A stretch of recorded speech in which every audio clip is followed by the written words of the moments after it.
Чек арасы чектеш жайгашкан боордош эки өлкө саясий экономикалык жактан кызматташтыктарын улантып келет. Айрыкча соода жүгүртүү жакшы жолго коюлган. 2022 жылдын январ-март айларында Казакстан менен Кыргызстандын ортосундагы соода жүгүртүү 250 миллион долларга чамалады. Бул былтыркы жылга салыштырмалуу 22%га өскөн. Анын 105 миллион долларын экспорт түссө, калган бөлүгү импортко тиешелүү.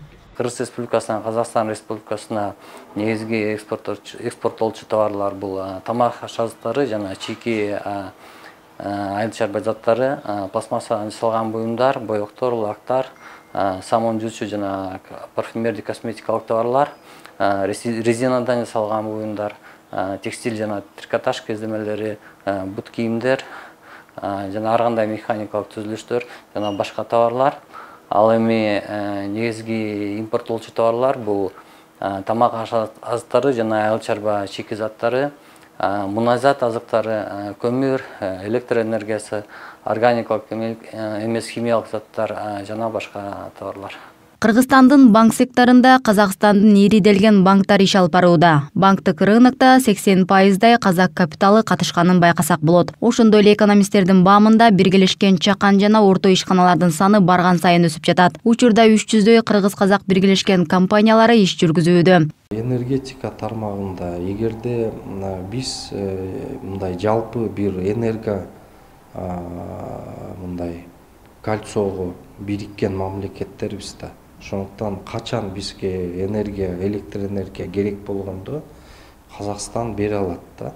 Ошондой эле Казакстан биздин суу ресурстарына муктаж деп айтсак болот. Мисалы, биз Таласта чоң капка суу сактагычынан аларга ошо суу беребиз биринчиден да. Экинчиден бул чүй суусунан дагы алат да.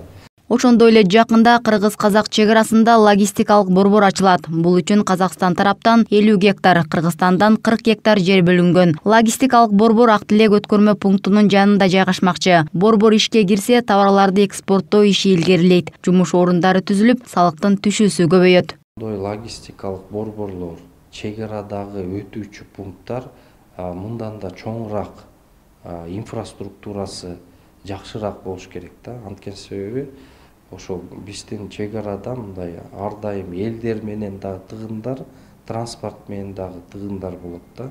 Ошо Евразеске кирген мамлекеттер катары бизде ушуга чоң чек арага көңүл бурулуш керек да.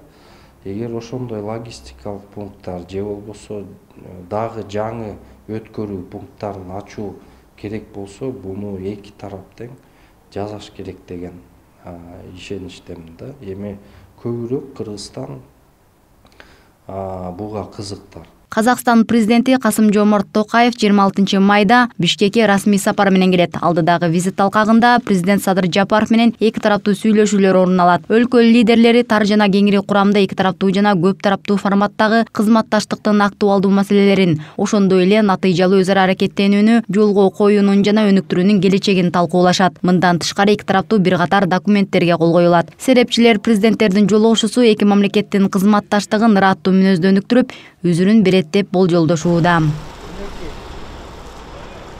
Өз ара сооданы көбөйтүү жана көпчүлүк ишкерлерди түйшөлткөн чек арадагы тыгындардын көйгөйлөрүн чечүү боюнча сүйлөшүүлөр байма-бай жүрүп келет. Жыл башында товарларды ташууда, жүк ташуучу унааларда электрондук коштомо документтери болушу керектигин тараптар макулдашкан. Өлкө башчыларынын жолугушуусунда жүк ташууда пайда болгон маселелер да талкууланат. Туура эмес иштеген ишкерлер ошол документтери туура эмес болуп, өзүңөр билгендей баягы Казакстан тарабынан барга өткөндө алар ошондой документтерди туура эмес карап, ичиндеги продукциялар дагы туура эмес болуп атат да. Бул маселе албетте каралат. Казакстан тарабы толук биз менен бул маселени чечкенге даяр. Биз бир-эки жолу келишимдер түздүк, бирок ошол баягы фактор болгон үчүн алар ошондой текшерүү жүргүзүп атат да. Бирок ушул маселе биздин президенттердин арасында каралып маселедин бири. Эки мамлекет санариптештирүү жана маалымат алмашуу, анын ичинде мамлекеттик кызмат көрсөтүүдө биргелешкен долбоорлорду ишке ашырууга кызыктар. Инвестиция тартуу үчүн шарттарды түзүүнү эки өлкө тең ар тараптуу колдоо көрсөтүп келет. Кыргыз-казак кызматташтыгы билим берүү, илим, саламаттык сактоо, маданият, туризм жана башка тармактарда өнүгүүдө. Мээрим Дүшүналиева, Нурдан Сергеев, Пирамида.